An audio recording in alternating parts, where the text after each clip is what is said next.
गुरुदेव भगवान कहते हैं महाराज आपके जो ये ज्येष्ठ पुत्र हैं, आपको पता नहीं है महाराज, आपके ज्येष्ठ पुत्र आनंद के समुद्र हैं।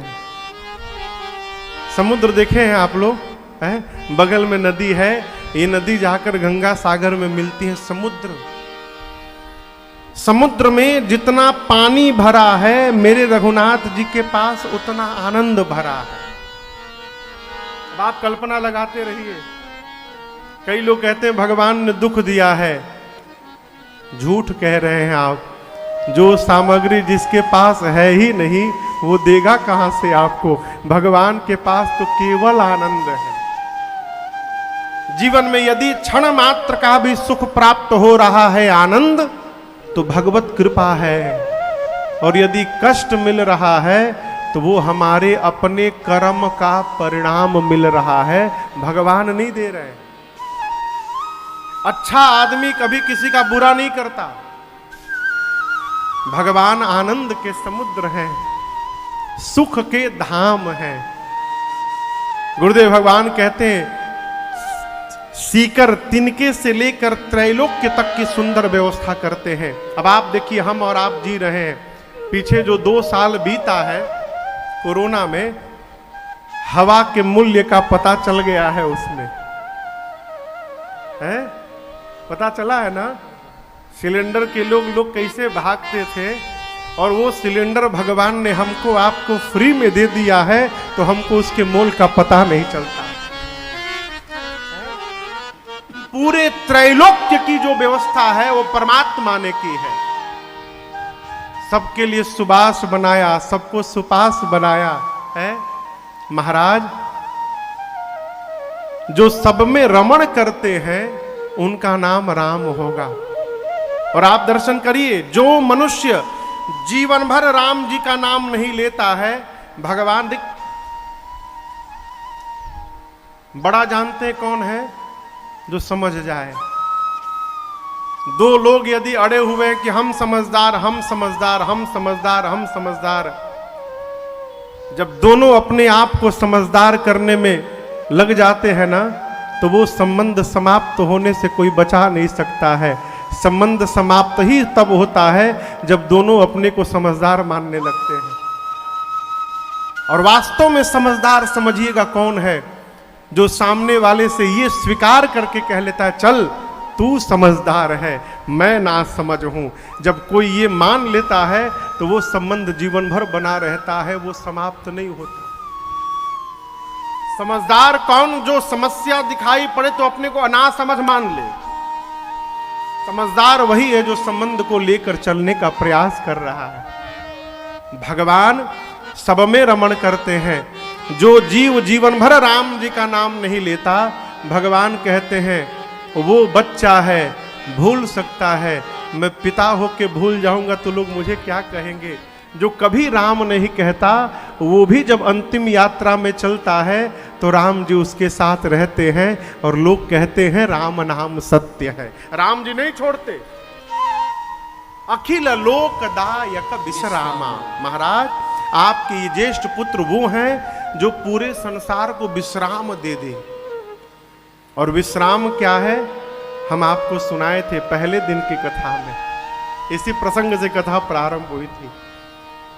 विश्राम क्या है? मन का हलचल समाप्त हो जाए। विश्राम क्या है? मन में जो द्वेलन है वो शांत हो जाए। विश्राम क्या है? एक के प्रति हम निष्ठावान हो जाएं, ये विश्राम है। और यही जीवन के परम शांति का मूल कारक है। ये विश्राम कौन देगा? तो राम जी को छोड़कर कोई विश्राम दे नहीं सकता। एक महात्मा कह रहे थे महाराज विश्राम का मतलब है विश्राम। विष कहिए, विष राम। विष समझते हैं? विष,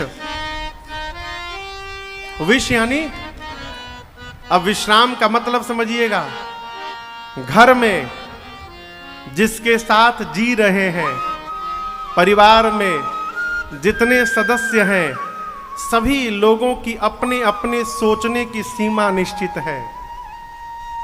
कोई संकुचित होकर सोचता है, कोई व्यापकता से पूर्ण होकर सोचता है, कोई सोचता ही नहीं है, कोई सोचता ही रहता है। अपने हाथ के सारी उंगलियां बराबर नहीं है क्या? बराबर है। और आप देखिए भगवान की रचना, ये अंगुलियां बराबर नहीं है, तभी आप कोई सामान उठा भी पा रहे हैं। यदि ये पांचों उंगलियां बराबर हो जाएं, तो आप इन हाथों से कुछ कर नहीं पाएंगे। परिवार में कोई छोटा है, कोई बड़ा है, कोई तेज है, कोई मंद है, तभी परिवार भी चल रहा है। जब परिवार में सब तेज हो जाएंगे, वो परिवार समाप्त हो जाएगा। विश्राम क्या है? परिवार में यदि कोई हमको विष रूपी कठोर शब्द बोल भी रहा है, यदि कोई कड़वी बात हमारे प्रति बोल रहा है, जहर बोल रहा है, तो विश्राम कौन प्राप्त किया है माई बाप? जो अपनों का जहर पीकर और अपनों के मंगल के लिए राम राम बोल रहा है, वो विश्राम को प्राप्त कर चुका है। और ये सहज व्यवहार नहीं है। मैं बार बार निवेदन करता हूं कथाओं में, किसी दूसरे के प्रभाव में आकर अपना स्वभाव नहीं बदलना चाहिए। ये पहला संदेश है भक्ति का। हमारे साथ किसी ने बुरा सोचा, यदि हम भी बुरा सोचने लगे, तो फिर हमारे में उसमें अंतर कहाँ रह गया हो? जब हिसाब होगा ना, तो हिसाब समूह में नहीं होता है, हिसाब व्यक्तिगत होता है। पूज्य महाराज श्री ने मुझसे बहुत पहले कहा था, राजन, परिवार में, घर में कभी ऐसा कोई व्यवहार मत कर देना कि जब तुमसे हिसाब होने लगे तो चेहरे को तुम ऊपर न उठा सको। विवेकी मनुष्य को इस बात का सर्वकाल चिंतन करते रहना चाहिए। यही विश्राम है। गुरुदेव भगवान कहते हैं, आपके ज्येष्ठ पुत्र, इनका जो जीवन देखेगा, इनके चरित्र का जो स्मरण करेगा और इनके जीवन को जो अपने जीवन में उतारने का प्रयास करते रहेगा, धीरे धीरे रघुनाथ जी कृपा करके और उस जीव को परम विश्राम की प्राप्ति करा देंगे। जो जगत को विश्राम दे, उसका नाम आज के बाद राम है। इनका नाम राम होगा महाराज। जैसे गुरुदेव ने नामकरण किया, पूरी सभा बोली, बोलिए राम लला सरकार की जय। अब राम जी के बाद किसका नंबर है? भरत भैया का। आपको बता में, राम जी भरत जी दोनों देखने में एक जैसे। राम प्रेम मूरत जनु आही। कौन? भरत जी। पांव से लेकर सिर तक एक स्वरूप, एक नक्शा, एक ही भाव। एक बार कौशल्या मैया ने गुरु जी से पूछा, गुरु जी, राम को भरत को दोनों को जब पालने में सुला देती हूं ना, मैं समझ नहीं पाती हूं कि कौन राम है और कौन भरत है। गुरु जी ने कहा, सीधा उपाय है महारानी जी, आप अपने बच्चों की आंखों को देखिएगा। आपके जिस बेटे की आंखें सामने वाले के चेहरे पर टिकी हो, समझिएगा वो आपका राम है। और जिस बेटे की आंखें सामने वाले के श्री चरणों पर टिका हो, समझिएगा आपका भरत है। ये स्वभाव बचपन से है। और ये भरत जी अपनी मां कैकेयी की गोद में नहीं बैठे हैं, भरत जी मां कौशल्या जी के गोद में बैठे हैं। कौशल्या जी के पुत्र राम जी हैं, लेकिन मां कौशल्या राम जी से अधिक प्रेम भरत जी को करती है। मोरे सोच भरत कर भारी। मां की गोद में भरत लाल जी बैठे हैं। गुरुदेव ने देखा, कहा, महाराज आपके दूसरे कुमार विश्व भरण पोषण कर जोए, ताकर नाम भरत अस होए। गुरुदेव ने कहा, महाराज आपके दूसरे पुत्र ये पूरे विश्व का भरण पोषण करेंगे। जो सबका भरण पोषण करे उनका नाम भरत है। भरण पोषण समझते हैं? हाँ, भरण पोषण यानी कहिए, हाँ, पालन पोषण। और कोई कहे? हाँ, क्या कोई बोला अभी? भरण पोषण का सामान्य अर्थ है भोजन कराना। पेट जो भरता रहे उसका वो भरण पोषण करने वाला कहलाता है। यहां गुरु जी ने कहा भरत जी पूरे विश्व का भरण पोषण करेंगे, अर्थात भरत जी भोजन नहीं कराएंगे। अब यहां पर एक दूसरा अर्थ समझिएगा। राम जी को ब्रह्म बताया गया, राम ब्रह्म। कई लोग भगवान श्री राम को भगवान श्री विष्णु जी का अवतार मानते हैं, लेकिन हमारे गुरुदेव भगवान श्री चित्रकूट तुलसी पीठाधीश्वर सरकार कहते हैं बाबू, राम जी विष्णु जी के अवतार नहीं है, राम जी ब्रह्म के अवतार है। राम ब्रह्म परमार्थ रूपा।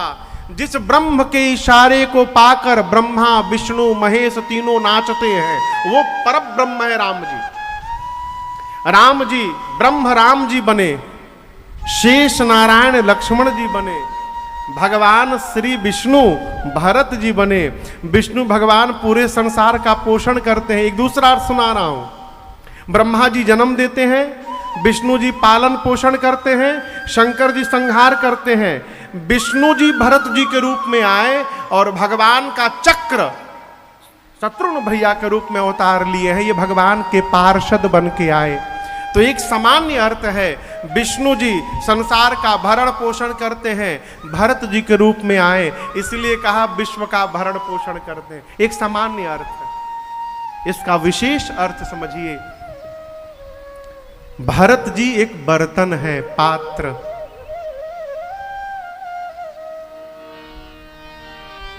ये पात्र है ना, ये बर्तन है ना, इसमें क्या भरा है? हाँ, आपको कैसे मालूम? आप तो देखे नहीं है। हो सकता है ग्लूकोन डी हो सकता है दूध हो, लेकिन है पानी ही। हाँ, पानी ही है और कुछ नहीं है। अब इसको यदि कटोरी में डाला जाए तो कटोरी में क्या जाएगा? कहिए कहिए। पानी जो इसके अंदर भरा है, ये किसी और को भरेगा तो वही भरेगा जो इससे ये भरा है। आप समझ रहे मेरी बात को? कोई भी पात्र किसी दूसरे पात्र को यदि भरने जाएगा तो वो वही भरेगा जो उसमें भरा हुआ है। भरत जी रूपी पात्र में क्या भरा है ये पता है? अयोध्या कांड जी का अंतिम छंद की पहली पंक्ति पढ़िए। सिय राम प्रेम पीयूष पूरन होत जानमा न भरत को जन्म न भरत को। गोस्वामी तुलसीदास जी कहते हैं सिय राम प्रेम पीयूष पूरण। भरत जी एक पात्र हैं और इस पात्र में क्या भरा है? तो सिय राम प्रेम, पीयूष यानी अमृत, श्री सीताराम जी का प्रेम रूपी अमृत इस भरत जी रूपी पात्र में लबालब भरा हुआ है। अब भरत जी किसी को भरेंगे तो किससे भरेंगे? भगवान के प्रेम से भरत जी भरते रहते हैं। अब विशेष अर्थ पे प्रभु पहुंचिए। शरीर का पोषण भोजन से हो सकता है, लेकिन आत्मा का पोषण केवल और केवल भगवत प्रेम से संभव है। बिना भगवत प्रेम के आत्मा का पोषण होने वाला नहीं है। यदि शरीर का पोषण नहीं हुआ तो आत्मा पर प्रभाव नहीं पड़ेगा, आत्म तत्व इससे ऊपर है। लेकिन यदि आत्मा का पोषण नहीं हुआ माई बाप, तो शरीर पर प्रभाव पड़ेगा है। आप देखिएगा, कभी कभी अपनी रोटी अपने से अधिक भूखे को खिलाकर जो आत्मा को सुख प्राप्त होता है वो स्वयं खाने से प्राप्त नहीं होता है। मां अपने भूखे रह जाती है, अपनी संतान को खिला देती है। मां यदि खा लेती तो मां को सुख नहीं मिलता, लेकिन संतान जब खा लेता है ना तो मां को सुख मिल जाता है। उसी प्रकार शिष्य जब सुखी हो जाता है तो जो वास्तव सद्गुरु है वो अपने आप सुखी हो जाता है। इसी बंगाल में श्री दक्षिणेश्वर काली मंदिर है, आप लोग जाते होंगे, बाली से जैसे उस पार करेंगे दक्षिणेश्वर काली मंदिर है। वहां के पुजारी प्रातः स्मरणीय परम पूज्य परमहंस पूज्य श्री रामकृष्ण परमहंस जी, आप लोग जानते हैं ना, विवेकानंद जी के गुरु जी। जीवन के अंतिम समय में परमहंस जी को कैंसर हो गया गले में। ऐसे महापुरुष भोग की थाली हाथ में लेकर जब काली मां के सामने जाते थे तो जो मूर्ति आप देखते हैं वही काली मैया है। मूर्ति नहीं बदला, स्वरूप मैया का वही काली मैया है। लेकिन जब रामकृष्ण जी जाते थे मंदिर में भोग की थाली लेकर तो फिर मूर्ति नहीं रहती थी, मूर्ति में से साक्षात काली मैया प्रकट हो जाती थी और रामकृष्ण जी निवाला तोड़ तोड़ के अपने हाथ से काली मैया को भोजन कराया करते थे। अब आप कल्पना करिए, जिस महापुरुष के हाथ से मां भोजन करती है उस महापुरुष को कैंसर होना चाहिए, गले में कैंसर हो गया। इतनी पीड़ा, इतना कष्ट, पानी का एक कतरा भी गले से नीचे नहीं उतर पाता था, पानी पीने में कष्ट होता था, भोजन तो छोड़िए। विवेकानंद जी को देखा नहीं गया। विवेकानंद जी पांव पकड़ के रोने लगे एक दिन, कहे गुरुदेव आप तो परमहंस हैं, सर्वसमर्थवान है, मां से आप बात भी करते हैं गुरुदेव, आप मां से कहिए ना कि आपके इस कैंसर को ठीक कर दे मां, उनके लिए तो पल भर का विषय भी नहीं है मां, प्रभु मां चाहेंगे और ठीक हो जाएगा। परमहंस जी बोल नहीं पाते थे, धीरे धीरे बोले, नरेंद्र इतनी छोटी सी बात के लिए मैं मां को परेशान करने जाऊं? और तुम कहते हो रामकृष्ण को कैंसर हुआ है, रामकृष्ण अजर अमर है, रामकृष्ण को कुछ भी नहीं हो सकता है, कैंसर इस शरीर को हुआ है जो मेरा है ही नहीं, कुछ दिनों के लिए मैंने केवल धारण किया है, मेरा नहीं है, और जो मेरा नहीं है उसके लिए मैं मां से बोलने जाऊंगा? तो विवेकानंद जी रोने लगे, कहे गुरुदेव मुझसे आपका कष्ट देखा नहीं जाता, आपके मुख में जल का एक बूंद भी नहीं जा रहा है। तब परमहंस जी मुस्कुराए, कहे नरेंद्र तुम मेरे शिष्य हो। एक अवस्था आती है जब शिष्य ही अपने सद्गुरु का मुख बन जाता है और शिष्य जो कुछ भी पाता है वो सीधा उसके सद्गुरु को प्राप्त होता है। तो अब मैं अपने मुख से भोजन नहीं लेता हूं, अब मैं तुम लोगों के मुख से भोजन लिया करता हूं, इसलिए मेरी चिंता ना करो। ये अवस्था है जीवन में। यदि भगवत प्रेम प्राप्त नहीं होगा तो शरीर तो पोषित हो जाएगा लेकिन हमारा मन और आत्म तत्व पोषित नहीं हो पाएगा। भरत जी मनुष्य के, जीव के शरीर का पोषण नहीं करते हैं, भरत जी जीव की आत्मा का पोषण करते हैं। इसलिए गुरुदेव ने कहा जो सबका भरण पोषण करे उनका नाम भरत होगा। और जैसे गुरु जी ने नामकरण किया पूरी सभा बोली, बोलिए भरतलाल सरकार की जय। अब क्रम में लक्ष्मण भैया के स्थान पर मां कैकेयी के गोद में शत्रुघ्न भैया थे, सबसे छोटे भैया। गुरु जी ने कहा महाराज आपके छोटे कुमार, आपको पता नहीं है ये कौन है, मैं बताता हूं इनका स्वभाव। जाके सुमिरन तेरी पुनासा। महाराज आपकी ये वो संतान है जिसके नाम का स्मरण करने से शत्रुओं का नाश हो जाएगा। जाके सुमिरन तेरी पुनासा, नाम शत्रुहन वेद प्रकाशा। शत्रुघ्न भैया का नाम लेने से शत्रु मर जाएंगे? ये संभव है क्या? संभव है। कैसे संभव है महाराज? देखिए, कभी श्री रामचरितमानस जी पढ़िएगा। राम जी, भरत जी, भरत जी के बाद कहिए लक्ष्मण जी, और लक्ष्मण जी के बाद शत्रुघ्न जी। राम जी के दास हैं भरत जी, और भरत जी के दास हैं शत्रुघ्न जी। राम जी अपने मुख से कहते हैं सबके प्रिय सेवक यह रीति, मोरे अधिक दास पर प्रीति। राम जी कहते हैं सब अपने सेवक को प्रेम करते हैं, लेकिन मैं अपने दास को सबसे अधिक प्रेम करता हूं। एक दिन मैंने अपने पूज्य महाराज श्री से पूछा, सरकार ये सेवक और दास का अंतर क्या है? बोले बाबू, सेवक वो है जो स्वामी की सेवा करने के बाद भी अपना अस्तित्व बना के रखता है। आप समझिए, बड़ी सूक्ष्म विषय है ये। अब जैसे गुरु जी के साथ, स्वामी के साथ सेवक कहीं गया किसी के घर, घर वाले ने कहा कि ऊपर का कोने वाला कमरा गुरु जी का है, उसमें गुरु जी का सामान रखिए। वो गुरु जी का सामान रख देगा, फिर आकर उनसे पूछेगा हमारा कमरा कौन है, हम अपना सामान कहां रखे? ये सेवक है जो गुरु की सेवा के साथ साथ अपना भी एक स्थान बना के रखा हुआ है, वो सेवक है। अब दास कौन है? दास का अपना कुछ होता ही नहीं है।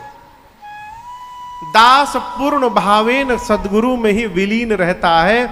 दास भाव का जीव कभी पूछेगा ही नहीं कि मेरा सामान कहाँ रहेगा।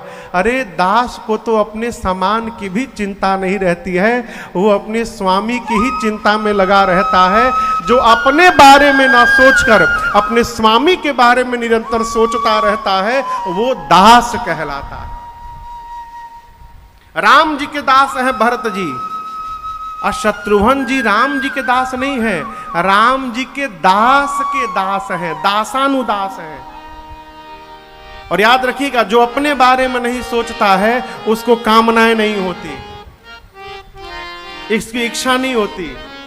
इच्छा नहीं होगी तो काम, इच्छा नहीं होगी तो क्रोध, लोभ और मद नहीं होगा। इच्छा यदि पूरी हो जाती है तो लोभ बढ़ जाता है। जिम्मे प्रति लाभ लोभ अधिकाई। लाभ बुझाता, लाभ, लाभ समझते हैं? लाभ यदि सीमा से अधिक होने लगे तो ओ की मात्रा लगने में देरी नहीं लगता है। बतिया बुझाता?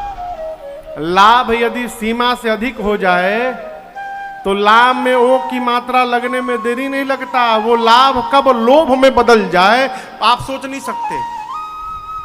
इसलिए लाभ भी सीमा में हो, लेकिन जब कामना ही नहीं होगी तो लाभ का कौन सोचेगा? कामना नहीं होगी तो क्रोध नहीं होगा, कामना नहीं होगी तो मद नहीं होगा, अहंकार नहीं होगा। और जो अपने स्वामी में लीन है उसको संसार की चिंता ही नहीं होती, कौन बड़ा कौन छोटा, उसको मत्सर नहीं होता। ये सब शत्रु हैं। एक व्याधि बस नर मरे, ए असाध्य बहु व्याधि। ये जितने विकार है, काम क्रोध मद मोह लोभ मत्सर, एक एक विकार मनुष्य को समाप्त करने के लिए पर्याप्त हैं। हमारे सबसे बड़े शत्रु यही हैं। और गुरु जी ने कहा जो आपके छोटे बच्चे का जीवन देखेगा, इनका नाम लेता रहेगा, उसके जीवन में भी धीरे धीरे इनका गुण चलता जाएगा और उनके भी शत्रु ये समाप्त होते रहेंगे। इसलिए जो शत्रुओं का हनन कर दे उनका नाम शत्रुघ्न होगा। पूरी सभा बोली, बोलिए शत्रुघ्न लाल सरकार की जय। अब किसका नंबर है? अब सबसे अंत में सुमित्रा मैया के गोद में लक्ष्मण जी, लक्षण धाम राम प्रिय सकल जगत आधार, गुरु वशिष्ठ ते ही राखा, लक्ष्मण नाम उदार। लक्षण धाम, गुरुदेव ने कहा महाराज समस्त शुभ लक्षणों के धाम हैं, राम जी के प्रिय हैं, शेष अवतार हैं, आज के बाद इनका नाम लक्ष्मण होगा। पूरी सभा बोली बोलिए लखनलाल सरकार की जय।